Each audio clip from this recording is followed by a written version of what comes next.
How the Light Gets In is the Institute of Art and Ideas' unique festival, combining days full of talks and debates in philosophy, politics, arts and science, with evenings full of music and dance. Get your tickets for the world's largest music and philosophy festival at HowTheLightGetsIn.org.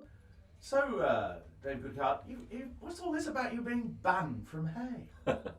No, well, I was never banned from Hay exactly, but I wrote a book. It came out in 2013. It was called The British Dream. It was about the successes and failures of post-war immigration. It was a book that was relatively sceptical about large-scale immigration and some aspects of multiculturalism. I had previously had a very close relationship with the Hay Festival and Peter Florence, and when I set up Prospect magazine in the mid 1990s, and we had a very close relationship in the early days of the magazine, indeed in the early days of the Hay Festival. We would swap our lists, and we would do events here, we would sponsor events here. So I kind of just assumed that the book I'd written, we were friends of the festival, and I assumed this book, which came out perfectly timed as well, it came out in March or April of 2013. I assumed that, I said to my publishers, well, I assume that they want me at the Hay Festival, and it turned out they didn't want me at the Hay Festival. So I emailed Peter and and he was very sweet and honest about it, really. He sort of said, look, I'm a liberal, I'm in favour of large-scale immigration, your book makes me feel uneasy, I don't like it, so I don't want it at my festival. Perfectly fair. But aren't liberals in favour of debate and argument and no, they're not. views? No. Have you not noticed?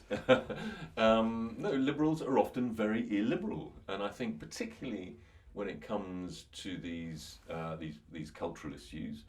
In the more recent book that I wrote that came out last year called The Road to Somewhere, which is partly about value divide, so the so-called people that see the world from anywhere and people that see the world from somewhere. And the gulf between, the book is about the gulf between the educated and mobile, and the combination of the two is so important, I think, in this country, because the domination of residential universities, that to be educated, to be part of the professional class, you have to leave your home, your hometown, and often never go back. I mean, unless you live in a few areas of London or Manchester, you're invariably leaving and joining another network, another group, and you're socialised into the attitudes of that group, and those attitudes tend to be the attitudes you would expect from mobile, educated people. They tend to favour openness, autonomy. They're comfortable with social fluidity. And they tend to have, there's this very, very useful distinction from the otherwise extremely dull American sociologist Talcott Parsons, who talks about human identity being on a spectrum between achieved and ascribed. I mean, ascribed are those things about ourselves that we can do nothing about. I'm white, male, British, but an achieved identity, and most the people that I call anywheres are people who have, generally speaking, achieved identities, and meaning that their sense of themselves comes from their own achievements. They passed exams when they were young, they went to more or less good universities, they have more or less good professional careers, and their sense of themselves comes from that. And that makes their sense of identity sort of mobile, so they can fit in anywhere, so they can flow with the modern social fluidity and feel comfortable in a society that to them is in some ways a kind of random collection of individuals, because they've lost their kind of group attachments, they've lost their group instincts, if you like. Whereas the somewheres have a sense of identity that is still mainly ascribed. They are a Scottish farmer, a working class Geordie, Cornish housewife, or whatever. And these are identities that can be discomforted by rapid social change, because your sense of yourself comes from a place and a group. And I think this is one of the things that of course, the real dilemma for our modern politics is how we find a settlement between anywheres and somewheres. But both of these worldviews are entirely legitimate. I'm often critical of the anywheres. I think they've been over-dominant in our politics, which has led to this kind of rebalancing, this pushback that has created Brexit and Trump. But these are both perfectly decent worldviews. But we have to, it's the task of statesmen-like politicians is to try and find common ground. I think in many ways it's the kind of over-dominant liberals who have to concede more. And one of the things they have to concede is that it is possible to have strong group attachments, whether it's kind of big abstract national attachments or more, attachments to kind of people like me, people who come from around here kind of feelings. Those attachments do not have to be hostile to outsiders. I think this is a mistake often that the liberals make, that they are suspicious of strong group attachments per se. Some strong group attachments do involve hostility to outsiders, but I think in modern Britain that is generally speaking not the case. And I talk about the political worldview of Somewhere as being decent populists, meaning that they've broadly accepted the great liberalisation of the last 30 or 40 years on race, on gender, on sexuality. Extraordinary turnarounds in majority opinion on these things. And they are basically decent people, but they are often small c conservatives. And modern liberalism has to find a way of accommodating small c conservatism, and I think it's done a very poor job in that. Are you no longer a liberal? I'm very critical of liberals and liberalism. I sort of call myself a political centrist. I don't know, to be honest. I think sometimes I call myself a liberal. Sometimes it depends on the context, in a way. I would say my political credo is I sort of borrow partly from the famous American political scientist Daniel Bell. End of Ideology, Cultural Contradictions of Capitalism. Very interesting guy. He was one of those American intellectuals who New York. Many of them were Jewish. New York intellectuals. A lot of them were Trotskyists or communists when they were young. A lot of them moved all the way over into neoconservatism. Indeed, they were kind of one of the kind of core neoconservative intellectual inspirations. He never went all the way, but he sort of stopped in the middle. But he was famously sometime in the 70s or 80s. He was asked about his political credo, and he said, "I'm not quite in these words, but he sort of said more or less, I'm a market-friendly social democrat in economics. I'm a liberal in politics, and I'm somewhat conservative in social and cultural matters." And that combination, I think, is the kind of hidden majority in our societies. For all sorts of contingent and historical reasons, neither the parties of the centre-left nor the centre-right have managed to combine those sort of political impulses. Although, actually, curiously, probably the closest we came to it was the Conservative Manifesto in the last election in 2017.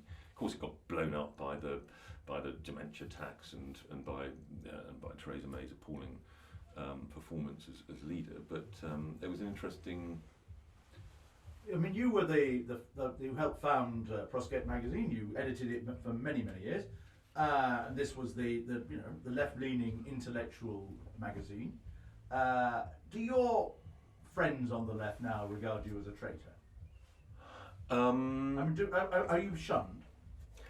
Some relationships have essentially ended. Yeah, I was sort of part of a kind of liberal tribe that I am now no longer part of. And some people have taken that very personally, and I no longer get invited to their cocktail parties. There's I a can live with that. contradiction here, isn't there? Because the anywheres that you describe are meant to be open, as you say, and yet when it comes to alternative ideas like yours, it seems to me they're not open. No, this was the point that Michael Gove, I think, was making about experts. We all, all of us put our kind of emotional intuitions first and then rationalise. We are not creatures of reason, we are rationalisers. And that is true of the highly educated as well as the ill-educated. The highly educated are better at disguising it, including to themselves, I think. They're better at selecting the facts that support their arguments. But so often, their arguments come from a pre-existing emotional place. They are just emotionally in favour of large-scale immigration. They don't even really know why, but they just are. It's part of kind of what makes them. It's part of their worldview, and so they then go out and find that there are perfectly good arguments in favour of it, and they find them, and they, but they believe that they have come to those arguments through reasoning, and invariably they haven't. I mean, they are just as groupist and just as tribal, as indeed I have experienced, as as any other group. I mean, I've known you, I think, about 35 years. We used to go to young Fabian summer schools well, together. Even longer than that. Yeah, 40 years.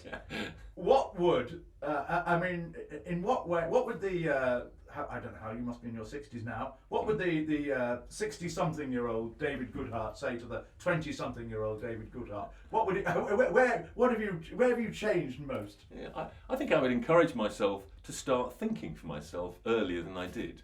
I mean, I was an absolutely orthodox liberal right up into my mid-late 30s. I think it was actually writing about immigration that, in fact, I wrote an essay in. I was still a very orthodox liberal right up until the early 2000s, and then it was actually David Willits is to blame.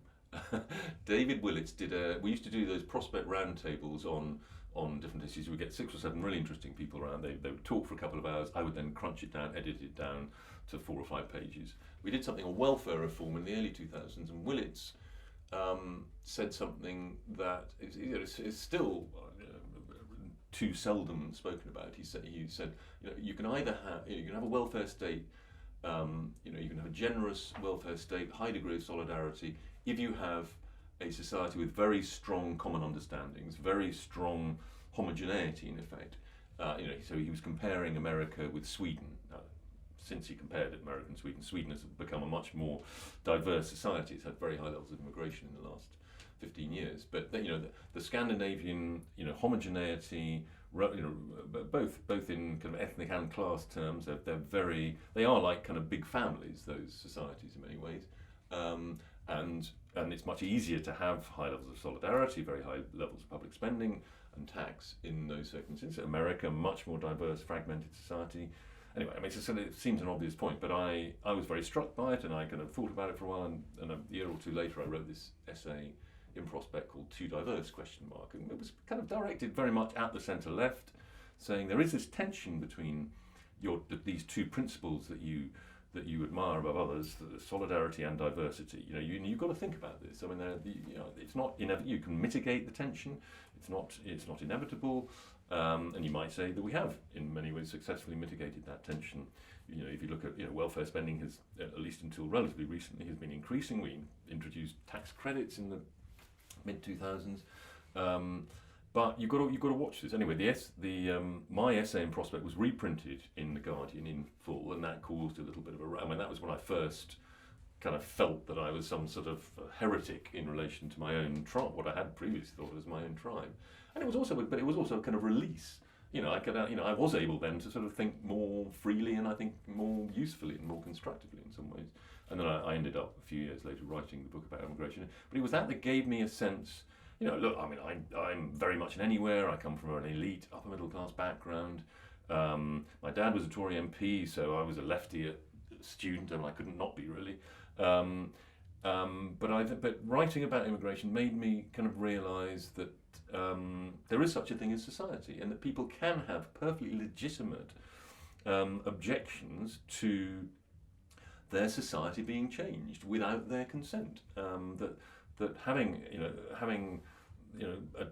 valuing security and familiarity are perfectly reasonable things, and the objections to them can be expressed in perfectly non-xenophobic ways as well. Often they're not. Often they are expressed in xenophobic ways. That's often because people don't have any other way of expressing them. But it was through that I came to understand some of the limits of modern liberalism, and indeed its individualism, its kind of lack of an understanding of groups and group identities. And it is still and it remains one of its great weaknesses. I think it's very bad at creating, big national collective stories and identities. I mean, that's what we were all so overjoyed by the great Danny Boyle 2012 Olympic story, because we have these things so seldom. And in that case, it wasn't even a politician who did it. Great. Fantastic. Now, I'm not sure Davey can do it the other way around, because because I'm not allowed to have any views. Well, that's true. Yeah. Because I'm a television journalist. I can give you a good interview, but it'd be a very different kind of interview. Well, I've been a television journalist all my life since I left university, and covering British politics. I suppose I developed a particular style, a challenging style, particular when it comes to the misdemeanors of politicians.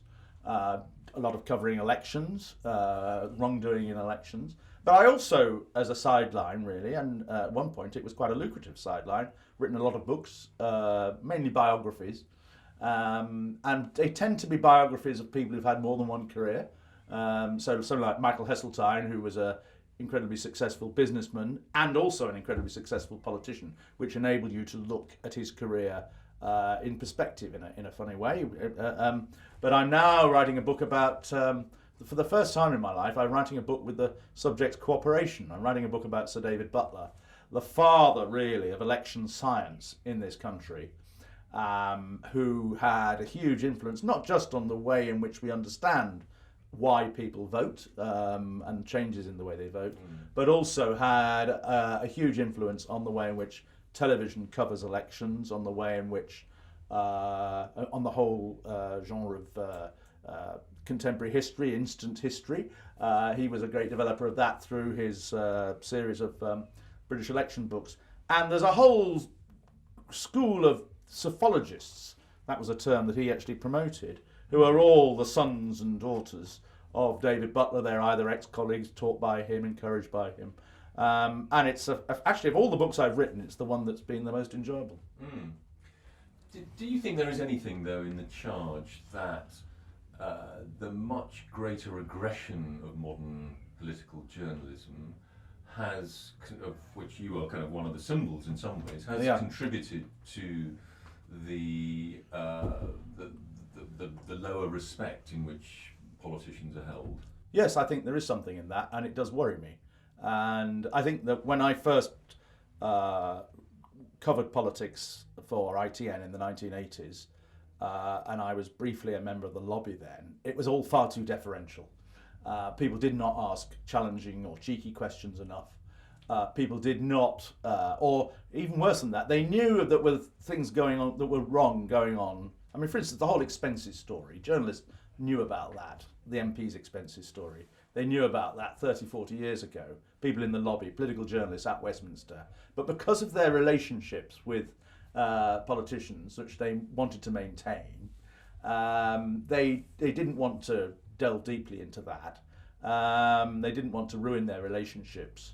And also, I think there was a culture whereby everybody thought it was all a bit of a laugh. And so that atmosphere is now largely gone. But I do think, in some ways, we've gone too far the other way, that we always jump to the conclusion that politicians are up to no good. Now, a lot of the time, politicians can be quite dishonest, or at least less than frank with us.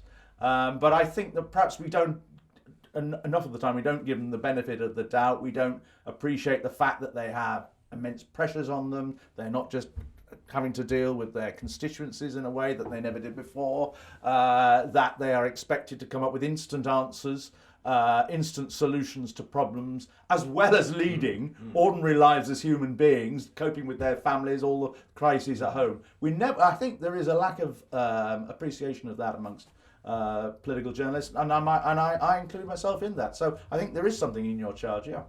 And indeed, that you might say that part of the job of politics often is to be evasive, to fudge. That constructive ambiguity, gave us, amongst other things, the Good Friday Agreement. If people had been absolutely straight, as you were demanding that they be, it would be much more difficult to come to these kinds of difficult consensuses. That may be true in terms of the Good Friday Agreement, but I think in a lot of other cases, it's contributed to public disillusionment with politics, a feeling that they never give a straight answer. A lot of the time you interview a politician and you ask them 10 questions and they don't answer any of the questions. There are exceptions to this. I mean, somebody like Tony Blair actually did answer a lot of the questions you put to him, and it didn't do him any harm, actually. Yeah.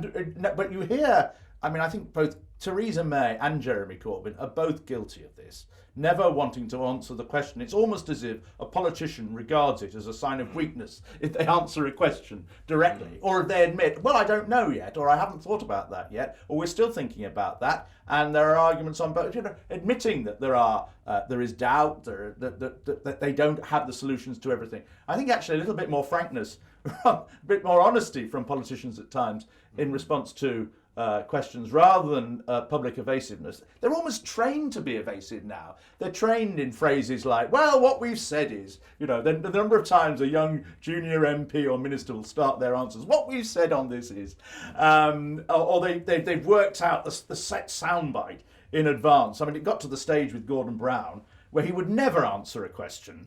And I always thought of saying, well, Mr. Brown, what's the answer to my next question?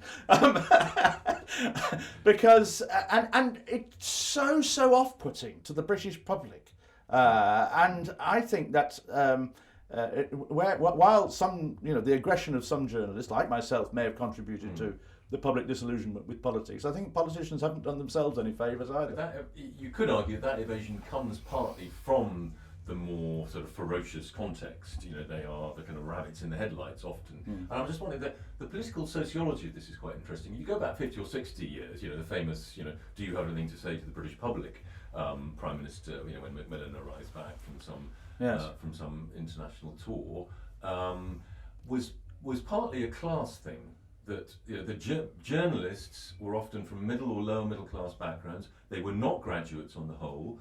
And that all changed from the sort of 70s, 80s onwards. And now the people that are top journalists come from exactly the same backgrounds. Exactly. They've often been to the same, Oxbridge colleges or whatever. And they're thinking, I could do this job better than him or her. Whereas a couple of generations ago, they weren't.